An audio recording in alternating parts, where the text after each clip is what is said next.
Alors dans cette vidéo, je vais faire le commentaire du WeThings BPM Core et dire d'emblée ce que j'en pense. Je trouve ça génial. Pour les gens comme moi qui ont des problèmes de santé, c'est vraiment super. C'est un truc qui mesure la pression sanguine, qui vous fait un électrocardiogramme et en même temps qui écoute votre cœur via un stéthoscope.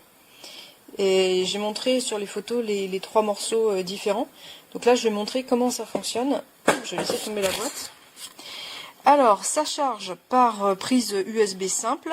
Une fois chargé, on peut l'utiliser pendant à peu près 6 mois. Et ça charge par en dessous. Là. Donc là, on a un petit tube en métal, un petit tube de contrôle et de résultat. Et je vais l'allumer, comme ça on va voir ce que ça donne. Voilà, donc là, il me marque Start. Donc je vais démarrer et montrer comment on fait. Donc là, c'est la partie prise de la tension. Pas de problème, on connaît. Donc là, le brassard est en train de gonfler. Et on a 2 électrodes à l'intérieur du brassard, en fait. Là, il nous indique qu'il faut attendre.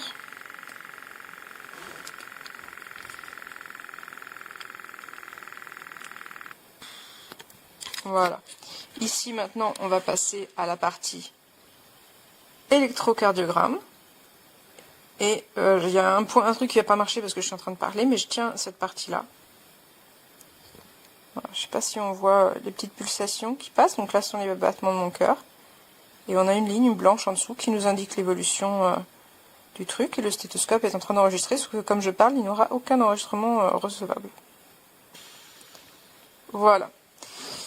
13,7 de tension. On a les résultats qui s'affichent. Voilà, rythme cardiaque à 80.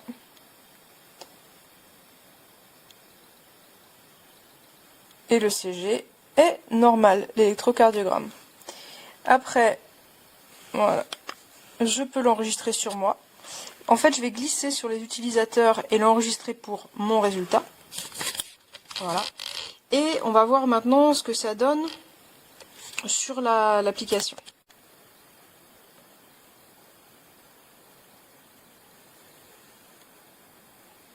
Alors, l'appareil a donc communiqué directement avec l'application. Donc aujourd'hui, 13,7 de tension, normale haute. On voit que les autres étaient tout à fait normales. Son du cœur non interprétable, comme je vous l'ai dit, puisque je vais parler. Hop là, il y a mon poids au passage. Voilà l'enregistrement d'hier. Et il n'a pas pu faire les enregistrements d'électro. Alors, on peut aller regarder en détail voilà, l'enregistrement. On peut le mettre en lecture pour le lire. Voilà. Et il vous dit si tout est rassurant ou pas. Vous pouvez envoyer une version PDF à votre médecin. C'est hyper complet. Hyper complet. C'est reconnu au niveau médical. Donc c'est un électrocardiogramme de bonne qualité. Voilà, hier, son du cœur, enregistrement inclassable. C'est la partie la plus difficile, il a du mal en fait. Il suffit de bouger le bras et puis c'est terminé quoi. Voilà. Son du cœur non interprétable. Donc vous pouvez cliquer par exemple sur la tension. On a le détail de la tension, 13,7, niveau cardiaque 86. Voilà. On peut rajouter des commentaires pour dire, voilà, j'avais fait ça avant, etc. Moi, j'ai pas respecté les 5 minutes de repos, donc ça joue. Voilà. Et on peut avoir jusqu'à 8 utilisateurs différents. Ça communique évidemment avec toutes les applications WeThings, donc ce qui fait que, en fait, j'ai mon poids ici, voilà, qui est indiqué. Et j'ai tous mes enregistrements détaillés ici, voilà. Très très simple, très très bien et rassurant. Et c'est très simple d'utilisation.